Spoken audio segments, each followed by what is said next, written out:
Fala pessoal, tudo certo?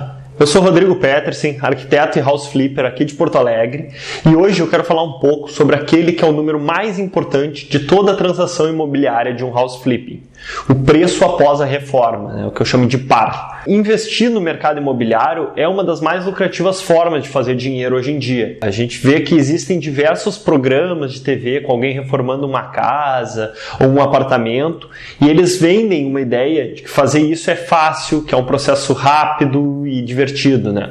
Se você já fez alguma reforma na sua vida, sabe que embora o resultado final, vai ser algo muito prazeroso, provavelmente, o desenvolvimento da obra pode ser bastante estressante, né? Independentemente disso, o que a maioria dos conteúdos sobre investir em imóveis não mostra é como descobrir o número mais importante de todo esse investimento, o preço após a reforma, ou mais conhecido como After Repair Value, ARV, no mercado americano. Mas o que é o preço após a reforma? O PAR é o que a sua propriedade vai valer após terem sido concluídas todas as melhorias que são necessárias, Ou seja, o valor que essa unidade provavelmente vai ser vendida lá na frente. Parece um número realmente importante da gente conhecer antes de iniciar qualquer investimento imobiliário, vocês não acham? Se você quer fazer dinheiro com imóvel, o PAR é o número mais importante que você vai precisar trabalhar ao longo de todo esse processo.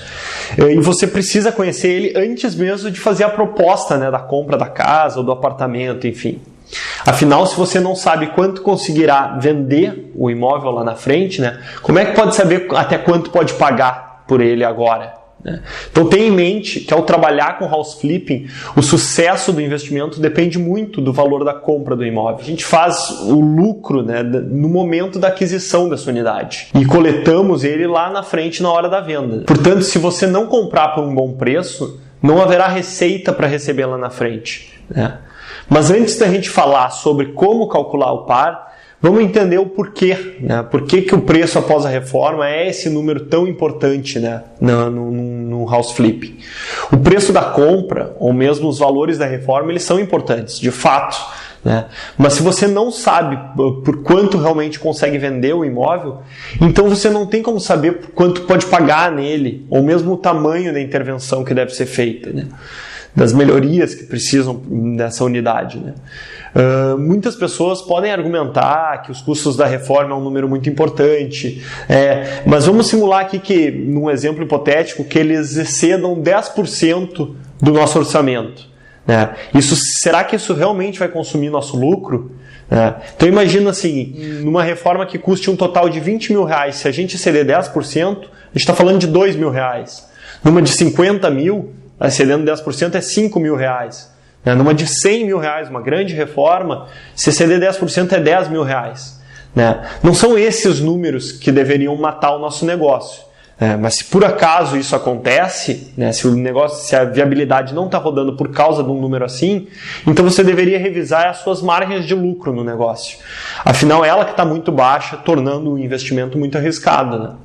Agora vejamos se o seu PAR, se ele estiver 10% abaixo da sua projeção. Se a gente vender um imóvel por 180 mil ao invés de 200 mil, que era o previsto, a gente tem uma diferença de 20 mil reais.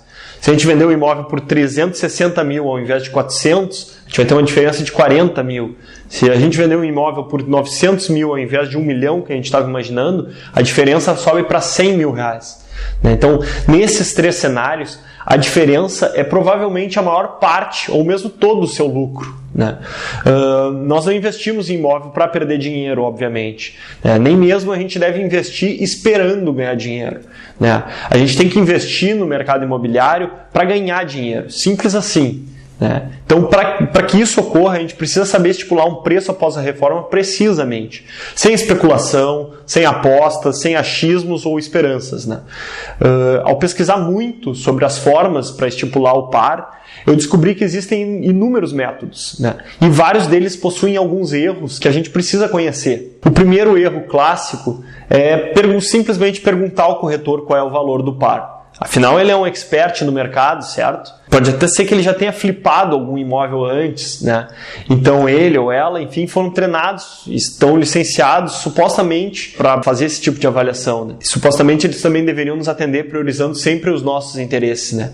Mas o que acontece é que muitos corretores pensam exclusivamente nas suas comissões, inclusive antes mesmo de te enviar uma oportunidade de negócio. Quem nunca recebeu uma ligação de uma oportunidade única, ou até mesmo de um corretor desconhecido? Eu já disse várias vezes aqui que a figura do corretor de imóveis é fundamental para esse negócio. Entretanto, a gente tem que ter em mente que eles são pagos quando a gente compra ou vende uma propriedade.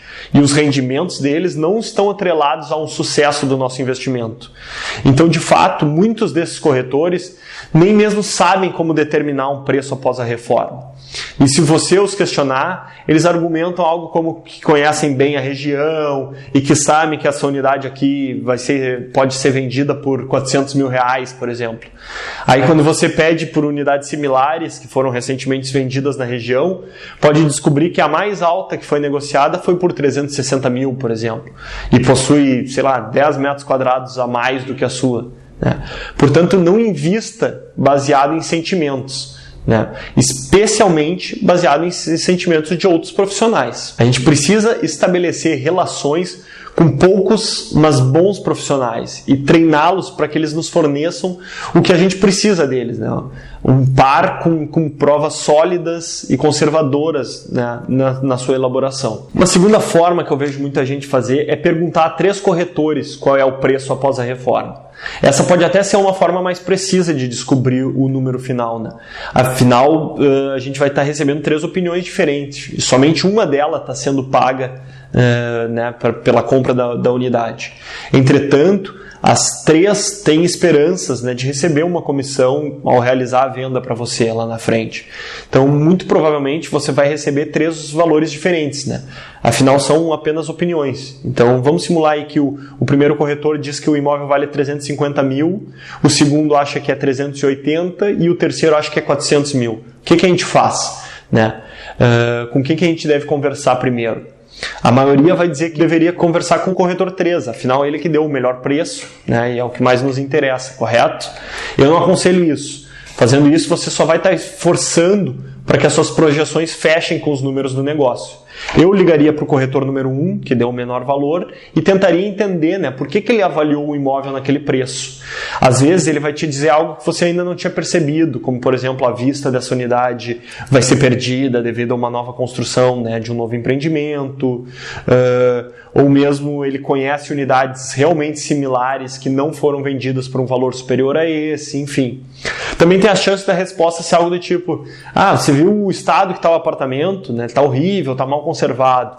Se isso acontecer, acho que vale relembrar ele que você vai reformar essa unidade e que precisa saber o preço dessa projeção futura. Agora, se a gente receber essa justificativa, a gente pode saber que esse corretor não fez o trabalho dele, né? E a gente pode desconsiderar essa proposta mais baixa, né, pela venda. Não interessa quantas opiniões diferentes a gente consiga obter, lembre-se sempre de entender os motivos e pedir os parâmetros que levaram a essa interpretação, né? Uma terceira forma que muita gente trabalha é pegando um preço médio das vendas recentes. Eu vejo muitos investidores usarem esse método. Essa média simples assim não é uma forma precisa para determinar o preço após a reforma. Vamos avaliar um determinado exemplo. A unidade número 1 ela vai ser vendida por 300 mil reais.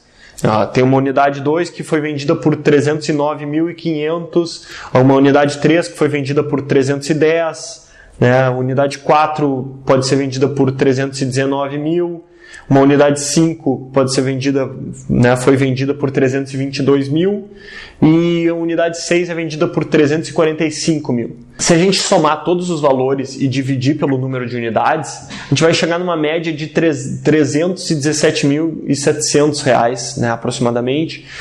Mas será que a gente vai conseguir vender o nosso apartamento por esse valor? E se o seu imóvel, né, no caso, não possui uma vaga de garagem e somente a unidade 1, né, da comparação é a única que não tem, né? E se a metragem quadrada dessas comparações não são bastante similares? ou mesmo algumas dessas unidades possuem outros atrativos que se diferem entre si, como vistas, orientação solar, enfim.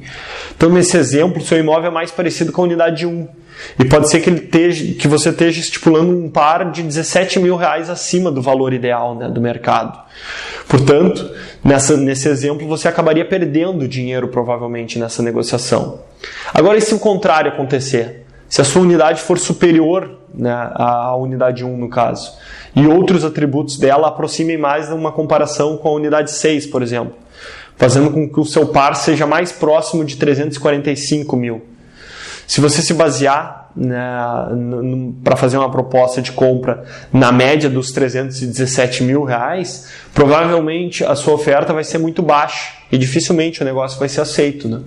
Ou seja, a sua lógica para determinar um preço após a reforma pode tanto te fazer entrar em maus negócios, como também te fazer perder boas oportunidades, né, por achar que não deveria pagar mais do que ela realmente vale. Também tem uma outra forma que se usa muito, que é fazer um preço médio do valor de metro quadrado. Esse método aqui é o queridinho do mercado imobiliário. E as pessoas adoram transformar uma residência por uma unidade de medida, né? No mercado é comum a gente encontrar plantas de apartamentos que possuem significativas porções de áreas inúteis, como corredores, ou mesmo ambientes com formatos ou fluxos de circulação que dificultam muito o seu aproveitamento, né? Além disso, como a gente viu anteriormente, simplesmente utilizar uma média geral pode ser muito perigoso. Pegando aquele exemplo anterior que a gente citou, imagina que que a unidade 1, que foi vendida pelos R$300 mil, tenha 75 metros quadrados. E vamos dizer que a unidade 2, que foi vendida por 309 mil, tenha 60 metros quadrados. A unidade 3 tenha 310, com 80 metros quadrados. A unidade 4 foi vendida por 319 mil, com 83 metros quadrados. A unidade 5 foi vendida por 322 mil e tem 90 metros quadrados. E a unidade 6, vendida por 345 mil, tem 75 metros quadrados. Se a gente simplesmente dividir a média do valor dessas vendas pela média das metragens dessas unidades, né, a gente vai ter um valor ali aproximado de R$4.100 por metro quadrado. Se a gente multiplicar esse valor pela metragem da nossa unidade, né, a gente vai saber o par ideal. Novamente, esse pode ser um método duvidoso. De novo, a gente não está comparando, né? A gente não está considerando as similaridades fundamentais, né? Como quantidade de quartos, garagens, banheiro, localização, orientação solar, enfim, tudo que influencia diretamente no valor do imóvel, né? Outra forma bem perigosa de se fazer é descobrir um valor de venda mais cara que teve na vizinhança e usar ela, né? Por favor, não caia nessa armadilha, né? Muitos investidores presumem que a sua reforma vai ser a melhor de todas, que quando concluída, então eles podem precificar a sua unidade nesse valor máximo de mercado. Somente pelo imóvel estar recém-reformado não significa que ele possui os mesmos ou melhores atributos que outras opções, né? Então você precisa olhar para as opções similares às suas e utilizar esses parâmetros, né? A sua intervenção na residência ela deve ser levemente superior aos imóveis similares aos seus. Também há quem aconselhe contratar uma avaliação profissional, né, para definir esse valor. E avaliadores ou agentes imobiliários, eles são especialistas, né, em fazer esse serviço, mas eu acho que investidores inteligentes, eles acabam olhando dezenas de negócios potenciais todos os dias, né? Imagina pedir para um agente ou para um avaliador para avaliar cada uma das propriedades que você está analisando, né, antes mesmo de fazer uma oferta. Isso é impraticável e caro demais, né? Então, mesmo que você contrate um especialista, você também vai acabar dependendo completamente de outra pessoa, né, para fazer um dos cálculos mais importantes do seu negócio. Então, note que uma avaliação, por mais profissional que seja, também ela ainda assim é uma opinião, né, e não garante que o valor definitivo de venda vai ser aquele, né? Além do mais, por se tratar de uma perspectiva futura, né, afinal você ainda vai reformar a unidade, enfim, pode não ser tão precisa, dependendo das informações que você passe para o avaliador, né? Ou seja, você precisa poder passar para esse profissional todas as definições de reforma que pretende fazer, antes mesmo de ter feito a negociação da compra do imóvel, né? Não parece muito prático essa forma, né? Como a gente já viu, as principais formas que o mercado trabalha para estipular, né, o preço final de venda de uma residência e os motivos pelo qual a gente não deve se basear somente nelas, Vamos ver agora alguns pontos fundamentais que precisam ser feitos para determinar o preço após a reforma da maneira mais precisa. O primeiro passo é entender o conceito de imóveis comparáveis. Eles são propriedades com características, estados de conservação e localização similares ao imóvel que está em análise. O meu critério funciona da seguinte forma para determinar o meu par. Primeiro, eu utilizo no mínimo 3 vendas comparáveis, preferencialmente realizadas nos últimos 180 dias, quanto antes ter sido feita essa venda melhor. E eu acho que a gente não deve basear nossas análises em listas de anúncios. Essas listas elas são feitas de esperanças, sonhos, enfim, enquanto uma venda é um fato, é uma realidade. Por isso, solicite para o seu corretor que busque com imobiliárias parceiras informações de outras vendas realizadas na mesma região do seu imóvel. Infelizmente, no Brasil, nem sempre a gente tem acesso a uns dados assim tão organizados. E, invariavelmente, a gente vai ter que acabar avaliando uma oportunidade de aquisição de um imóvel sem utilizar vendas comparáveis. Quando isso ocorre, eu pesquiso pelo menos 10 anúncios que se encaixem nas mesmas características do imóvel que eu estou analisando, ou seja, estado de conservação, tipologia do imóvel, localização, enfim. Eu descarto os 2 anúncios mais caros dentre esses 10 e os 2 mais baratos. E faço uma média das outras 6 opções que remanesceram. Assim, a gente minimiza as chances de que algum dos valores muito desproporcionais alterem a nossa média na avaliação. O segundo passo é que os imóveis de comparação eles devem ser recém-reformados ou estar em bom estado de conservação. Ou seja, são unidades prontas para morar, sem a necessidade de fazer nenhum tipo de obra nelas. Aqui, novamente, pode ser que faltem algumas opções para a gente utilizar como comparação no valor final de venda do nosso imóvel. Se esse for o caso, eu acho que a gente tem que inverter a lógica do raciocínio. E ao invés de tentar descobrir o preço final da venda após a reforma, busque saber qual deve ser a oferta máxima permitida. Afinal, a gente tem que sempre comparar as unidades similares. E se você tem acesso somente a imóveis que não estão bem conservados para comparar, precisa comparar o valor deles com o valor dos seus nas mesmas condições. O terceiro passo é utilizar a mesma tipologia. Não adianta comparar maçã com banana. Então, se um apartamento de 2 dormitórios, ele jamais vai ser igual a um apartamento de 4 dormitórios. Assim como uma casa é completamente diferente de um apartamento. Se por acaso a sua unidade for a única da região, eu recomendo você seguir para uma próxima oportunidade, especialmente se você está começando nesse ramo. Eu não acho que você deve apostar em residências com características únicas de uma determinada vizinhança. Afinal, elas possuem uma quantidade muito menor de potenciais compradores e por isso tendem a demorar muito mais tempo para vender. O quarto ponto é que o imóvel deve estar na mesma região do mercado imobiliário. Os meus imóveis de comparação eles não podem estar localizados a mais de 3 km de distância do imóvel em questão, que eu estou avaliando a compra. E nem devem estar do outro lado de uma estrada ou de uma grande avenida de tráfego ou ter alguma barreira natural, como um rio ou um lago, enfim. Então, o quinto passo é que a metragem quadrada desse imóvel não deve variar mais de 15% em relação ao meu imóvel. Isso significa que se eu estou avaliando um imóvel de 100 metros quadrados, eu não devo utilizar de comparação unidades com menos de 85 metros e nem mais de 115 metros quadrados. Além, é claro, das tipologias, respeitar o número de dormitórios similares. Também lembre-se sempre do conceito de comparação de maçãs com maçãs. Então, quando for analisar os imóveis que se enquadrem nesses requisitos, é importante não ficar apenas na descrição dos detalhes da unidade. Veja também se existem fotografias da residência, ou seja, para confirmar que a propriedade está num bom estado de conservação. Essas melhores unidades sempre vão ter fotos nos anúncios. Se não houver muitas fotos para entender a residência, pode considerar que o estado de conservação do imóvel não está bom. Caso você esteja trabalhando com vendas já realizadas, peça para o seu corretor que lhe envie um link com as imagens. Ele com certeza vai conseguir acesso a isso.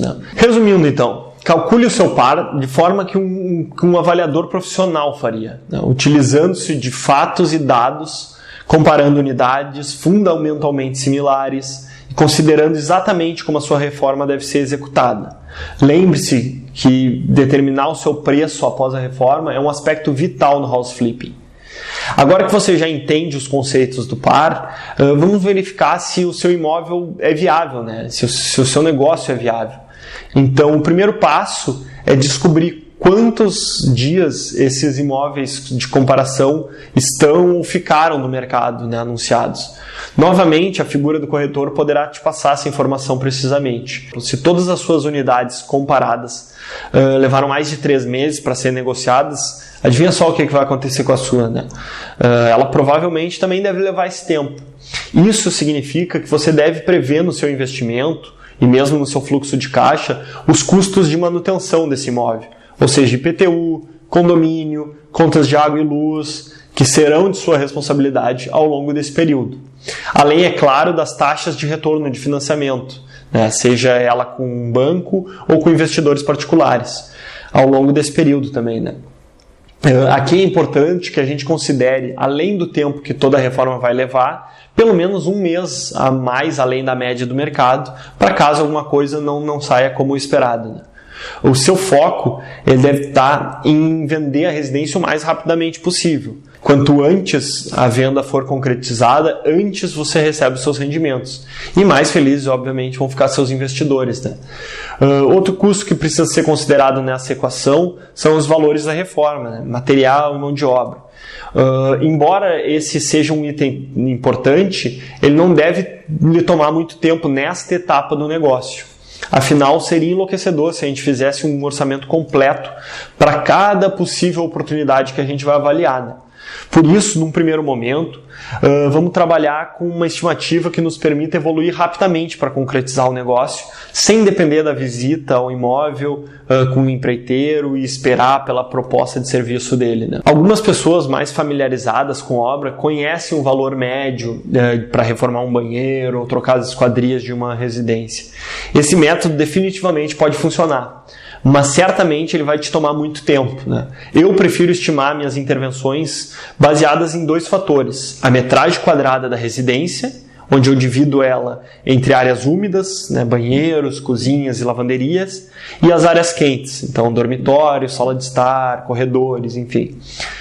O tamanho da intervenção é o outro ponto também que eu considero, né? E ela vai variar conforme o estado de conservação do imóvel. Assim sendo, eu divido, né, em 4 formas os tipos de intervenção.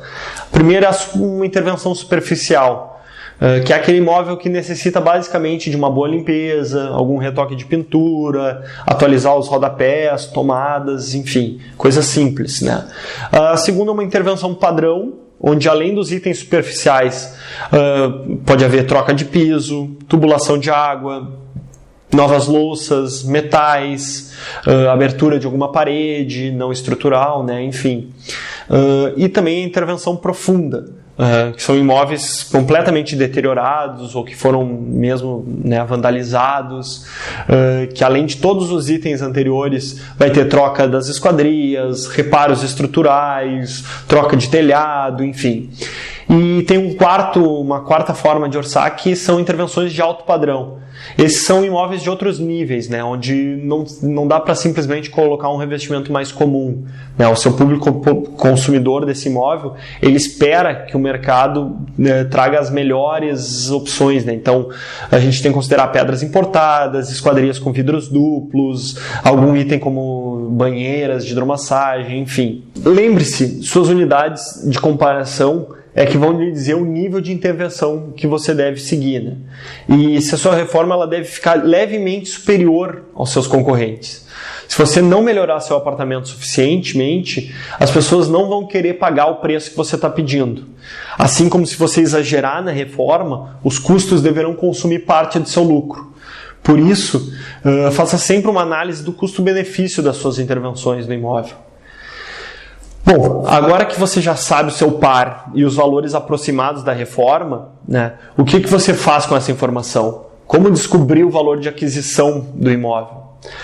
Alguns gurus do house flipping ensinam que você deve fazer ofertas que considerem entre 50% e 75% do par, menos os custos da reforma. Mas eu acredito que essa conta simplesmente não funcione bem assim. Eu prefiro detalhar um pouco mais esses números. Do preço após a reforma, no nosso par, devemos subtrair um retorno pré-acordado com os investidores, que vai ser uma porcentagem ao ano, ou os custos de um financiamento, o ITBI, que geralmente vai girar em torno de 3% sobre o valor da avaliação da prefeitura, né? Os custos do registro de imóvel, que giram em torno de 1,5% sobre o valor da aquisição deste imóvel.